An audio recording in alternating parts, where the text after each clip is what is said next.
Hey everybody, welcome to the Thursday Night Live. It's been a couple of weeks, but here we are back on our South Dakota versus other states. So today it's going to be a fun one. We got Florida on the line. I got two agents from Florida coming at you today. So far, anyway, only one was going to be here. Hey Eric, how are you doing today? I'm doing great, Tristan. Awesome. We got Thank you Scott for coming having from me. Gulf Side, but he's on the side of the road trying to change a flat tire, so he might pop in, he might not. We'll get going with what we got. So, Eric, let's talk. Spend a couple of minutes talking about yourself, how long you've lived in Florida, where you're at, and a little bit about your real estate experience. All right, my name's Eric Larkin, and I am in Cocoa Beach, Florida. If you're not familiar where that's at, we're referred to as the Space Coast because this is where, back in the day, the shuttles were launched and Apollo and the Saturn rockets were all launched here. More recently, SpaceX is launching, it seems like every other week, they're launching rockets into space.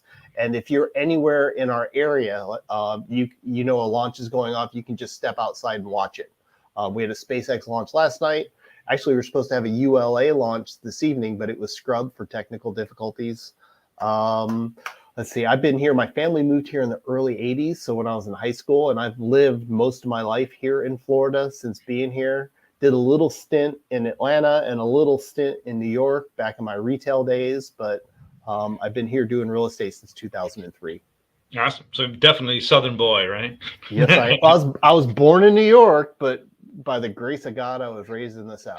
Well, that's completely opposite for me. I mean, I've been in the north ever since, and so going south is a whole different experience for us northerners. So, but I introduced myself as well. My name is Tristan Emond. I'm with Mindful Living Realty up here in Rapid City, South Dakota, and I have been here in working real estate since 2006. My wife and I started our own brokerage, Mindful Living Realty, in 2016, and this actually is coming up to tomorrow, or the day after.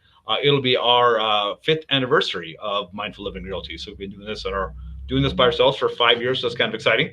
And I've been in Rapid City since 1990. So I've been here for a while. Wow. But yeah. So how big of a territory do you work? Is it so because we're basically the gateway to the Black Hills, and I'll pull that up here in a second. So basically, I was down to Custer, South Dakota, a couple of days ago, and that's about an hour and a half away. So anything in the Black Hills, I'll usually kind of cover depending on what's going on, how things are going. I do have other agents in other parts that I know that I can shuffle business to if I need to, that kind of thing. So cool. So talk a little bit, Scott, about Florida. What's kind of you talked a little bit about your side of the state, the oceanside, and tell me more about that. All right, so I am a barrier island, so I literally live. I have to cross two rivers to get to the mainland, or if you're flying into Orlando, which is even though Melbourne City has an airport, most people fly in through the Orlando airport. Right. You take State Road 528 East, and 528 curves and becomes A1A, which will get you to the Barrier Islands. But you go from Cocoa over the Indian River, which is the intercoastal, through Merritt Island, Florida, over the Banana River, and that's where you get to Cocoa Beach and Cape Canaveral. So we are surrounded by water, literally. I'm just about ready. Here it is. There we go. Now we can share this. A little bit. Okay. There we go. I figured that this is probably the best map for Florida, right? Because we're going to be in Florida, we can talk about the beaches, right? Yep. So and I'm on I-95 cuts right through Brevard County. That's why there's so many New Yorkers here in our area. And if you look at the very end, you got Miami there. I-95 to New York is a good connection. Yep. Awesome.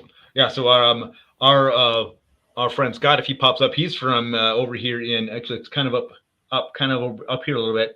I can't remember how he pronounces it, but Dunedin, Florida, right up here, kind of by Clearwater, and that's where he falls from. So he gets to watch the sunsets along the Gulf. So yep, I get the sunrises, he gets the sunsets. Yep. So we were in Daytona Beach about 2 weeks ago. In fact, it's only been a week or so since we've been back. So we're struggling to get back into work and everything. So we had a good time sitting on the beach, but I'm not an early morning riser, so I do appreciate the sunset of the other side. but we like the waves. My wife really likes the ocean surf on the ocean side, so that's what's probably is going to win in the end. Yeah, it is a big difference because we spent last week, we were in Sarasota, which is on the West Coast, Yeah, south of went where over Scott's at. here. Yeah, right there. And the Gulf Coast just looks so much different than what we have on the East Coast because the waves are one thing. The sand seems whiter and finer in most places. It was almost like sugar. And it was a gradual going out there. So it was shallow and it just gradually got deeper as you walked out. And here it could be, you could have a drop off like that. More often than not, there's waves. So completely different environment. The other thing I noticed about the Gulf, because we stayed at the Gulf, actually we were just south of where Scott was, right down in just south of St. Petersburg on Treasure Island. And the one thing we noticed is how much more activity there was in the water, because it's basically a big lake. A lot more boats out there, a lot more boating things. I did the parasailing, that kind of thing. And you don't really have that over in the ocean. But again, you've got the waves to fall asleep to. So certainly like the waves. But we have other water here. So if you wanted to take a boat in a calmer scenario, you've got the Banana River or the Intercoastal that you can explore. And there's fishing on those rivers too. Right. So when we were there, we actually went down to, it's up here just below Daytona Beach. There's the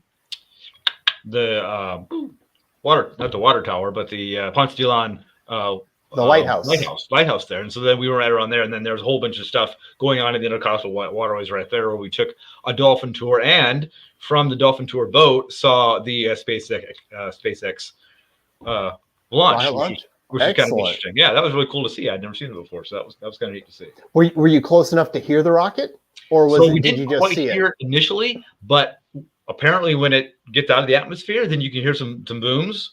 And so we heard that kind of the rumbling as it kind of went out of the atmosphere. That was kind of cool. The rumbling you're hearing is actually the sound of the rocket lifting off, because it takes that long for the sound to travel.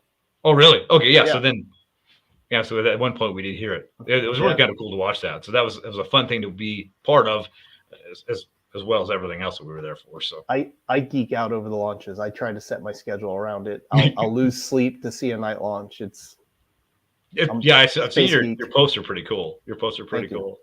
Yeah. So if you would happen to use this video for your YouTube channel, I always like to talk a little bit about South Dakota as well, just because Floridians probably don't know a whole lot about the South of Dakota. So we have Missouri River is coming right down, smack down to the middle, and you've basically got, it should be West Dakota and East Dakota, really more than anything. It's just how different both sides are. The eastern side of the state is more agricultural in the sense of farming, a lot more corn and other crops in the east side of the state. And then the west side of the state, it gets a little more rocky, or not rocky, but it's getting a little more rough, a little more badlands. Got the badlands in here. We've got the Black Hills. So a little more ranch country, certainly less people kind of over here as you get up in this area up here as well. So we have 3 cows to every person. So that kind of gives you an idea of the agricultural use of the state. So that kind of a quick rundown of the state. I mean, you've got Sioux Falls here is the biggest city. That's about 300,000 people, I believe. And then Rapid City itself is about 70,000. If you add all the rest of the area, we're about 150,000 altogether. In a state of 800,000 people, we're not too heavily populated for sure. So Brevard County, I believe the population for all of Brevard County is close to 800,000. And it's 76 miles long from end to end. Cocoa Beach is in the middle. Our population in Cocoa Beach and Cape Canaveral are neighboring cities. Yeah. And between the two of them, there's about 22,000 people living in both cities. And our busy season here is when the snowbirds come down in the wintertime. So from January through Easter, we have all the snowbirds that are coming down either from the northern states, South Dakota. If you come here, it'd probably be South Dakota, and the Canadians are coming down. But then spring break kicks in February, March, and April. So we peak at Easter week. We go from 22,000 between the two cities to over 100,000 people in a little tight area. Yep. Don't come during then, huh? Right? Is that kind of what you're saying? Well, if you want to escape the cold, by all means, that's the time to come. 100%. So that's a good segue into the next topic, which is, of course, the weather. Big conversation, of course. So a lot of people might be like, why are you talking about moving to South Dakota? Why would you move to South? There's winter up there. But talk a little bit about Florida. What's the weather like in general, and how does that work down there? All right, so like today in the summertime, we're just going to gradually get hotter and hotter until August and September. It seems like when we hit our peak heat and humidity. So we got the double factor there between the two. Today, I think the temperature was 92. I don't know exactly what the humidity was, but it was pretty hot outside. Fortunately, we got a little rain to cool things off. In the summer times, we usually have afternoon showers, and that does bring the temperature down a little bit. But then that also kicks up the humidity from everything steaming up, getting evaporated. Just like you probably have 2 or 3 months out of the year that's extreme weather. That's our July, August, and September. But then the rest of the year, it's really nice. Springs are, it might get overnight in the high 60s, and then it'll warm up to high 70s, low 80s. And that's probably March, April, maybe May, and then in October, November. So those are like the 5 months that are just beautiful. Our winters here usually kick in January and February, where if a cold front comes through, it might get overnight lows in the 40s. Sometimes we hit the high 30s, but for the most part, our winter temperatures are overnight in the 50s, and then it warms up to the 60s, maybe 70s. So pretty mild, pretty nice. Yeah, which is why we have so many people come down then. Right. Except when it gets to 60s, all the Floridans are like running around with coats on. Like, what's so cold out here? And we're like, dude, 60? We're taking our coats off. It's short sleeve weather. Ooh, let's go. You'll see the girls break out their boots, because the mercury dipped below 60, so they're breaking out the boots. They got their sweaters and everything on, big jackets. They can finally wear it for half a day. Yeah, we us Northerners laugh, but then when it comes to heat, we're like, melting pretty quickly. So. Yeah, so South Dakota is obviously the reverse in a lot of ways. So it was summertime. It ends up being our kind of a nicest time frame where we're outside doing as much stuff as we can, because we only have about 3 months worth of summer. Mm-hmm. That usually ends up being between 80s and 90s. We can get weeks of 100 degrees. If you're on the west side of the state, we don't have the humidity that the east side of the state has. So we definitely get a lot cooler in the evenings, and it's not as unbearable as it is when you get like Sioux Falls. We were coming home when I'm coming home from vacation. It was 95 and or 100 degrees in Orlando when we flew out, and it was 96 and humid in Sioux Falls. It's just as hot. So, wow. But then we came home, and then a couple of days later, we were sitting on the deck at 75-degree weather. So that's was really felt amazing after all the 100-degree temperatures basically in Florida for a week, to kind of come back and really be able to cool down. It was real nice. Yeah, we like to try and take a break from the heat and head north somewhere. My wife has family in Montana, so we go there from time to time to take a nice break from things. Yeah. So that just like us, when we like to take a break from the winter to go down south. Yep. But our springs and falls are really nice too. But then for us, really nice is 60s, 70s jacket weather, or that's really a nice kind of temperature for us. Mm-hmm. But then after between November and can be March, sometimes even April, wintertime can be kind of tough. I mean, it definitely gets cold. We definitely get 0-degree temperature, sometimes below, and that gets kind of cold at some point. So that's where a lot of people are running down to the warm areas. What about your daylight? Like in the summertime, how long are your days, and in the wintertime, how short are the daylight there? Yeah, so we are like 2 hours this side, just 2 hours in a mountain time zone. So by like right now, we're 8:30, 9 o'clock is when we're kind of getting dark at night. And assumably, I don't know because I'm still asleep. It's about 5:30, 6 o'clock in the mornings when the sun rises. But then in the middle of the night, or in the middle of the winter, it's getting, when we do daylight savings, of course, it's morning, it's getting bright by 7 o'clock, but by 4:35 o'clock, it's dark. Got it. So it'll be nice. I'll actually enjoy if we stay in this time, or not daylight savings time, or whatever it is that they're planning to do, to be a little bit later in the evening. I would actually like that, so that it doesn't get dark till 5:30 in the winter. I think it'll make a difference, most definitely. That'd be a huge difference for us, yeah. So we got to get through this cycle, I think, before daylight savings time is officially. And 2023 November, I think, is when we're rebooting the system. So we shall see how that goes. So. Yeah, our sunrise here is 6:30-ish right now, and then sunsets around 8:30. So we have, that's 14 hours of daylight in a sense. And then in the wintertime, it's shorter. I think 6 o'clock is about when it sets, and then I don't even remember when sunrise is. Probably 7:30 would be my guess. Right. Okay. Cool. So let's talk about. I'm pretty sure this isn't. When I was down there, I didn't really notice this a big difference, but cost of living down yonder. Obviously, gas prices are crazy and things are inflating, et cetera, et cetera. But maybe some other factors, such as let's talk about income taxes down there. Do you guys have a state income tax, or how does that work out? No state tax. We just have sales tax on most everything except for food items. Like if you go to the grocery store, if it's a non-prepared item, you don't pay sales tax, but the state sales tax is 7%, and there's certain areas that might have another 1% or 1.5% added to that. So Cocoa Beach and most of Brevard County is just the straight 7%, but there is an area that was newly developed, and there's an extra 1.5%. And if you happen to go to Disney in that area, then you're going to be paying a little bit extra just for the tourist tax. Right. Yep, that's what happens. Yeah. So here we have no state income tax as well, which is great. I mean, this is amazing. Our sales tax is 4.5 statewide, and then most cities have 1 or 2%. So if you're in a Rapid City, you're paying 6.5%. And that's on everything. So all the services, even them realtors, you get taxed by the state for the realtor services. Really? Yeah. Wow. So that the only thing that doesn't, and I mean there's some different tax rates within buying a car or some of the excise contractor taxes, that kind of stuff. But pretty much you can, if you're going to buy something, you're going to spend 6.5% sales tax, whether it's a service or a good prepared or not. And that's just kind of how we have paid for everything throughout the time as well. So, and then of course, if you are staying there is a tourist tax for, I think it's your 7% if you're staying in a motel or at a certain restaurants kind of thing. And then anytime, when the Sturgis Motorcycle Rally comes along, it seems like there's an extra percentage of tax that time too, because hey, why not, right? You got people coming to town.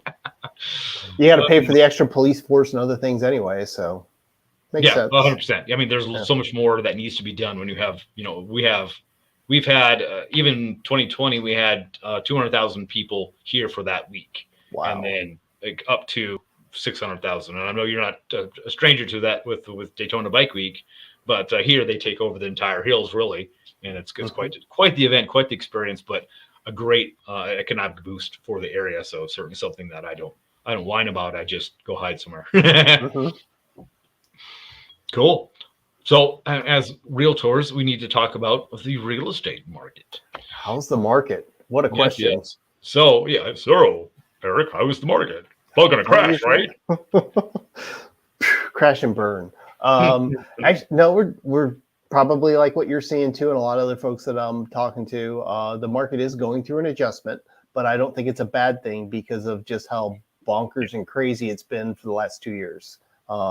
So a typical for the county, Brevard County, any given time prior to the madness, we would have 3,000 or 4,000 properties available for sale, and we would sell 1,100 a month or so. So we're at a 3 to 4 month supply at any given time from 2013 up until 2020. And then 2020, when somebody threw a match on our real estate, right, we got as low, like all of last year, our month supply of properties available were under a month. It was 3.5 weeks of properties for sale. But it's creeping. Like the beginning of the year, we had just over 900 properties available in the county. And this morning when I logged on, or actually this afternoon, it was the first time we broke 1,700 in over a year. So I'm glad to see that. And sales are still steady. We're just a little bit behind of what last year is. So we've got a big economic pull into our area with the Space Center. We've already talked about the launches that you had seen. SpaceX is just going full throttle with their launches. Blue Origin is bringing in a lot of personnel because they have a facility here, and they're going to start launching. I don't know if it's 2023 or 2024, but they're going to start launching rockets from here. And there's a lot of little companies that are also getting ready to launch rockets. Astra is the name of one of them. Firefly has a launch pad that they're working on, and there's another company I can't necessarily think of. And they're smaller rockets, smaller payloads, and they'll put them into a different trajectory in space. Right. Oh, cool. Hey, Lady Di. Evening. Thanks for joining us. Hey, so 3 bedroom, 2 bath. I'm not sure what your normal square footage, but let's go single family just to kind of get a Hmm. feel for it. What would be your typical, kind of in your area, 3 bed, 2 bath home? What would be the price All tag right. on? Cocoa Beach specifically, a 3 bedroom, 2 bath house is probably going to run you at the low end 556, and it could depend if it's on the river or on the ocean, then you're over $1 million. But for the county itself, like looking at just the average price of what a single family home is in the county, you can get one for like 380. Okay. Yeah. So we're depending on where you are in Rapid City, um, you could an average just 300,000 almost is getting to be about where you can break into. I mean, I remember when I first started real estate, we were selling a home for $100,000. I mean, and that was a pretty decent. At Hmm. least was moving ready, that kind of thing. So now you can't buy anything for that. So we're looking at 300,000 really kind of getting you into something. You can get something for 250, but it's getting tight. Anything under that 350, 400 mark is going really fast, especially if it's really nice. And it's nothing huge by any means. So, but then if you get out into some of the, a bigger home out in the Black Hills, well, all of a sudden the price is going to jump up to 400, 500. It's kind of like being on the ocean for us is to be in the Black Hills. That's the dream, is to be in the mountains, but yet close enough to town. So that's Got kind it. of the So do you have prime. acreage on the mountains too? Are these like big lots or are they? Depends. It can be anywhere between an acre to, yeah, I mean, 10 acres. It can just depend on where it is and the area basically. But yeah, you could have all sorts of different types of properties. But yeah, you want a property in the Black Hills, you're not going to get in there under 400,000, maybe under 500. So Wow. that's just kind of how things roll there. So So what kind of critters you see in these Black Mountains or Black Black Hills, Hills? like Yeah. not quite mountains, I guess. Yeah. Yeah, I mean, our biggest thing are rattlesnakes, and Okay. we actually there's mountain lions out there, but you don't really see mountain lions unless they're terribly hungry. And actually, we've had a couple roaming black bears, but they're just out for food at the moment. So no one, as long as you don't pester them, they ain't gonna pester you for sure. They're looking for huckleberries, right? Yeah, rattlesnakes are the biggest thing to be kind of in the watch out for. Yeah, listening for them too. That's interesting. I know when we were visiting family out in Montana a couple years ago, we saw a mountain lion. Actually, they're taking us from the airport up to their house, and I'm like, Lonnie, what's that? And sure enough, mountain lion was just hanging out underneath the tree. Yep. There are those. A little bit different in Montana because you're getting a little more mountain country, and we're smaller Hmm. hills, smaller mountains for sure. So, Got it. so I know you guys got a lot. We don't have a lot for condos because people moving to South Dakota, they want space. So we have lots. We've got regular city lots, but of course, down there, condos is a little bit bigger thing. So talk to me as a northerner wanting to buy a condo in Florida along the ocean. Tell me, what would you tell me? All right. Well, somebody's buying a condo. You ask the normal questions: how many bedrooms, how many baths, what kind of space you want. Talk a little bit about the budget. If they're wanting ocean, it's like, all right, do you want to have a building or property that has ocean access? Do you want to have like on the side of the building where you can kind of look out the balcony and see the ocean? Or do you just want to walk in the front door and boom, ocean's all the way through?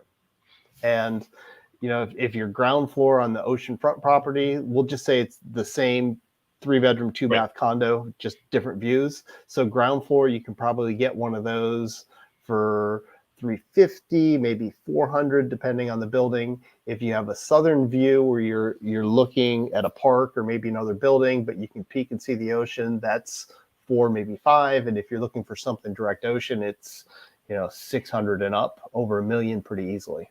Yep. Okay. Yeah. So, because at the But place that we were staying at, they not only had their own, they only already had, it was Daytona Beach Resorts. They already had their own um, rooms for rent, but they also had condos that you could purchase, and they had one there for 250. That was just your 350 square foot bed, kitchen, oceanside, but it had a condo. So we were looking at that, going, well, huh. But I suppose that maybe. there are. Um, I assume there are monthly building fees with the condo, and they're Yeah. taking care of the condo. Is that correct? Yeah, so the association fee on the beach, a low association fee is around $300 a month, but a lot of them, especially direct ocean, you could be paying 450, 550, 600, depending on how new the building is, and that covers all the exterior maintenance. So the building itself, all the common grounds, and whatever amenities might be there. And that's like painting roof, parking lot, Yeah. pools, resurfacing. It's insurance on the building and structure, but you're responsible for insurance on the interior. So drywall ends, your responsibility. And most of them are including water and sewer. A lot of them include cable. More of them are starting to include internet. And it varies on amenities. Sometimes they have a pool, sometimes they don't. Sometimes they have workout facilities. Sometimes they have a garage. It just depends on the property and what it is you're looking for. The questions I always ask somebody that's looking for a condo, though, is do you ever have plans of renting it out? Because each condominium has their own rental restrictions. Yep. Some of them will allow daily, some of them allow weekly, monthly. Some of them don't allow renters at all. So that's an important question. And then also the pet restrictions, because every condo has some form of pet restriction too. So if you don't have pets right now, that's cool. It doesn't necessarily matter. But if you think at some point down the road that you're gonna have a pet, then you need to pay attention to the pet restrictions, just so you'll know. If you like to have 2 dogs that, little schnauzers that are 25 pounds each, you got to make sure 1, 25-pound dogs are okay, and 2, that they'll allow more than 1 pet.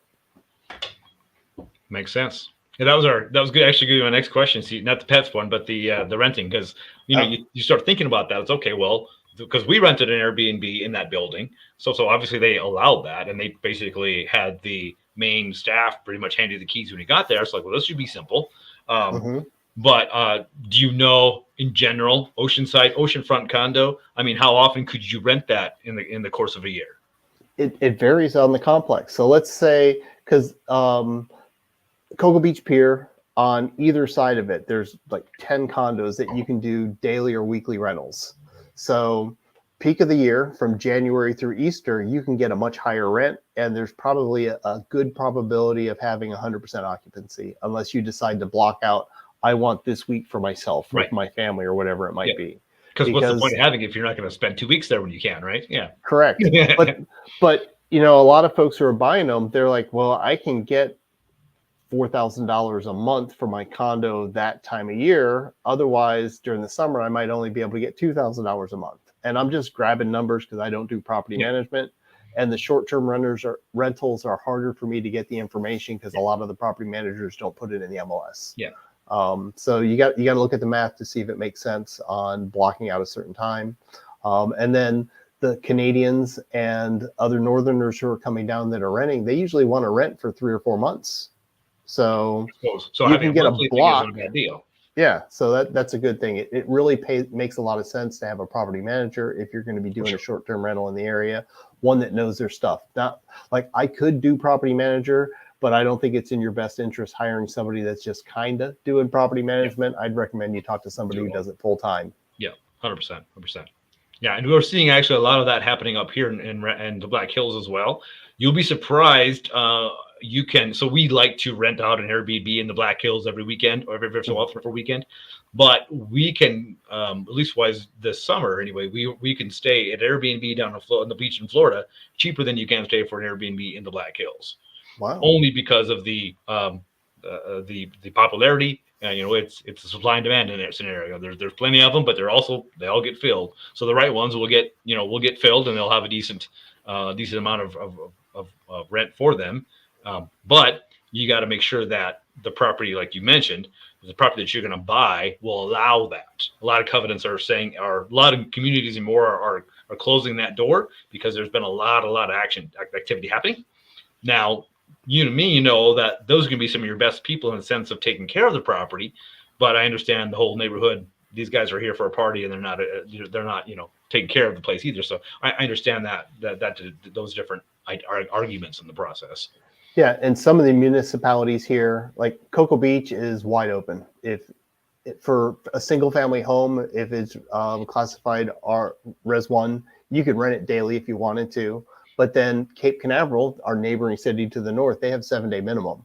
So you can't rent it for less than 7 days. And then heading south on A1A, Satellite Beach, if you're east of A1A, so oceanfront, they have 30-day minimum. And if you're west of A1A, I don't remember if it's 3 months or 6 month minimum, but Yeah, so I just talked with a agent down into one of the smaller cities down in the south part of the Black Hills called Custer, and they have the city council has enacted a rule that says no more short-term rentals.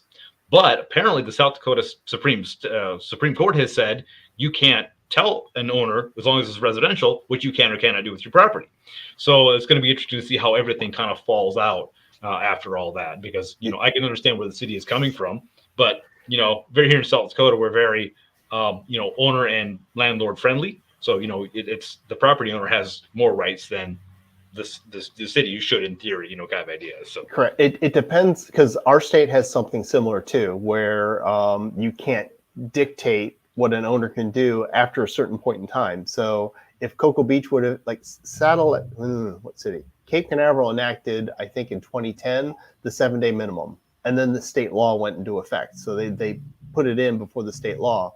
Cocoa Beach kind of drug their feet on it. So they can't change it now because of the state laws regarding property rights. Yeah.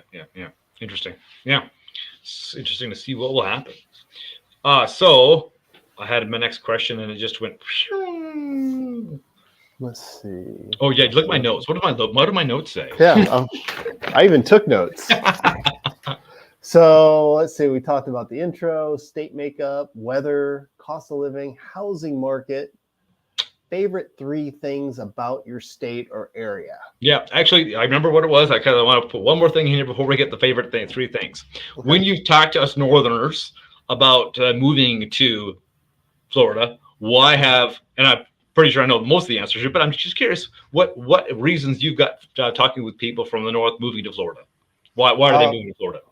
Last 2 years, it was they can work remotely and they want to get out of the crazy city or crazy fill in the blank area that they're living in now. And that could be, New York. It could be, I've actually all over the country. I have a lot of people that moved here from Seattle, Oregon, California, Texas, Colorado, and then the whole Northeast area. So New York, New Jersey, that type of thing. There's a big influx from everywhere because of they can work remotely and they want to get the heck out of Dodge.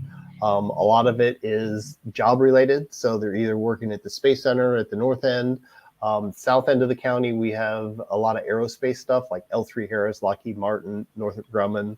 They have facilities at the south end around the Melbourne airport. So there's a lot of people coming in there for that.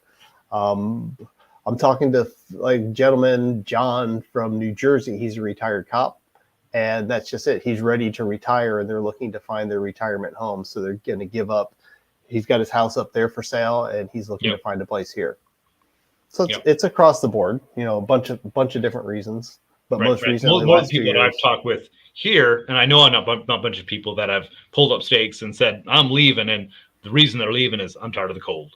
And that's the main reason that they've left for Florida. And, they're, in fact, our the weatherman that was in our area forever, he left and they moved out, I think, down to Sarasota area, so I mean, they're enjoying it down there because it's warm. So that's a lot of the reasons why people are that I talk with are here. But similar, just like you, that's kind of the same. Our states really politically are a lot similar in the way they are conducted. And so I've talked that the number of people that I've helped move here, the same scenario, getting out of the crazy. And I've always kind of been like, are you sure you want to move here? Because, hey, it gets cold. Are you sure you're okay with that? Even people from, Southern California, I'm like, you sure? It's cold. You sure? Mm-hmm. But I have talked with people from Florida, and some of the people from Florida. Another one of the main reasons that people want to move from say like Florida to South Dakota is the people, to get away from all of the people. And I can personally attest to this, being over there for a couple of weeks. Now, it wasn't too bad at Daytona Beach. We were kind of in our own little world, We went across the street to Publix and went back. I mean, that's pretty much the traveling that we did. But man, then we spent one day in Disney in Orlando. Oh my God, the Orlando traffic drove me nuts. Yep. And I was just like, we flew back to Sioux Falls and then drove from Sioux Falls to Rapid City, and that was amazing. Just nobody really in the way. You just put the cruise on. I never put my cruise on in Florida once, and I was like, come on. Yeah, the interstates are something else here, especially around Orlando. My wife encourages me to take back roads as much as possible because there's just less traffic, and we could use the cruise control on some of the back roads, but you just can't on the interstate because it's bonkers. Yeah, so I think that's maybe a lot of the reason people are moving from Florida is to get away from. We have more space up here. There's more places you can do stuff, that kind of thing. So, but Yeah, okay, so now top three things we got to say hi to here. Thanks for joining us again. excellent. It's always All right, my cool when they friends. pop in. Top three things that you love about, well, Gulf side. No, coast side. What am I saying? I'm Cocoa Coast Beach. side. I'm Oceanside. You're coast side. So, if you follow me on Instagram, you see I post a lot of sunrise pictures. I love, I go for a run usually in the morning. I leave the house 5:30 before it gets too hot, get my sweat going, and then I cool down and I watch the sunrise. So I love going to the beach, watching the sunrise, and I like taking pictures too. So I'm a photographer. Just enjoy doing that a lot. We're surrounded by water. So I have a surfboard, even though I haven't used it in a while. It's fun to get it out in the water. I got to dust it off one of these days. But we have kayaks and paddle boards too. Yep. Don't like taking them in the ocean because it's just a little rough. But on the riverside, we've got the Banana Rivers. There's a place just north of my house called the Mangrove Islands. So you can go in there and it's just the mangroves. They're little tunnels, literally. It's a maze to go through. And usually I get lost when we go there because you have no bearing. You can't see the landmarks. And I use Google Maps to help get us out. Because when we went to the dolphin tour, they mentioned you can go through here when it's low tide, and I'm like, that looks scary to me. I'm not sure. Yeah, and it's so tight sometimes. It's like you strap the paddle in and you just grab branches and you're pulling yourself through the mangroves. Yeah, so that would claustrophobic me would not like that. The ocean is beautiful, but I think I prefer the Black Hills. All right, yeah. It's a So good place to visit. and this is part of one of my parts. So as landlubbers, we love to get out and see the ocean and be part of the ocean. My wife loves to just sit on the ocean. She'll listen to the sounds of the waves for hours and hours on end. But it seemed to me, I mean, we went and traveled up to St. Augustine a couple weeks ago, and it was a different beach, but it was kind of the same. You're just back on the beach. Whereas in the Black Hills, there are so many different things to do. Whether you go for a hike or different places to explore, and I know that you go inside of Florida, it's the same thing. There's a lot of more state parks, et cetera, that to do. But the beauty of our area, as far as the Black Hills, is certainly always the top of the list. Weather here, even though it does get cold in the winter, like the climate is what I do love about the area, that it is cooler, that it isn't so hot. Lately, especially, it seems like I've not been handling heat as well. Is it just because I'm getting older or what? I don't know. I think it is. It used to be that my wife would be hot and I would be all cold all the time. Now it's flipped kind of. So I'm hot and she's cold. So I don't know what that means. One of them things. Yeah. But those are my main things that I love about living where I live and coming back from a vacation, even though it was hard to get back from UK vacation. It was nice to sit on the deck in the evening in the summer in 75 degrees and just feel the coolness and not be hot all the time. So, but that's the way it would probably be for you guys in the spring and summer when we're freezing. So yeah, we definitely use our outdoor space a lot more, the other 9 months of the year, and not necessarily May or June through August. We're more indoors, except for barbecue. And I'll go out and I'll sweat in the barbecue, but we're not sitting out back at the picnic table or setting up the hammock or anything like that this time of year. Yeah, and that's kind of just reverse for us. I mean, we're more inbound during the winter time, especially from November through March. And I'm still grilling though. I'm just shoveling the snow out of the way. Still got to grill. So do you how are the mosquitoes? Do you have mosquitoes there? Are they bad? We don't have as many mosquitoes since we're a drier climate. We don't have as many pools of water where, of course, they breed. So we don't have that as many bugs. However, there have been years where we've had lots of water. In 2019, we had lots of water, and then that was kind of a bug year. And then other years, it seems like, where are these mosquitoes coming from? So, it just kind of depends on the year. But generally speaking, because we don't have the humidity, don't have the water, we don't have as many of the mosquitoes and the bugs as like on the east side of the state. You go in the evening and you see the bugs just on the lights. So, just. Do you have lightning bugs like in that area if you go near Sioux Falls? You do as you get over that way, not so much on our side. Yeah, Yeah, because we, we don't we have stayed them in here. I Iowa miss. once, and the lightning bugs were everywhere. That was really cool. It's kind of cool. I missed that as a kid. Like we used to live in Georgia and Tennessee and other places. Lightning bugs was a summer staple, and here in Cocoa Beach, it's just not. Yeah. I don't see them. Yep. Yep.